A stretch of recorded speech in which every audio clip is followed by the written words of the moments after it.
Бригар Александр Яковлевич родился 12 апреля 1912 года в селе Стародубском, ныне Буденновского района Ставропольского края. В Красной армии с 1941 года. С этого же времени на фронте. 3 ноября 1943 года форсировал Керченский пролив и высадил в районе поселка Эльтиген, ныне поселок Героевское, в черте города Керчь. Забросал гранатами в зон, ворвался в траншею противника, вступил в рукопашную схватку с врагом, истребил 15 фашистов.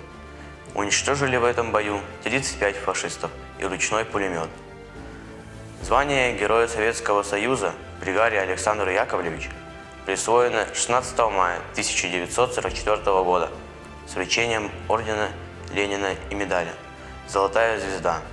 После войны демобилизован, жил в селе Стародубское Буденновского района Ставропольского края. Работал в совхозе. Умер 17 мая 1972 года. В 2016 году по инициативе регионального отделения Российского военно-исторического общества в Ставропольском крае по зданию УСОЖ номер 7 Стародубского Буденновского района Ставропольского края была установлена мемориальная доска Герою Советского Союза Александру Яковлевичу Бригаре.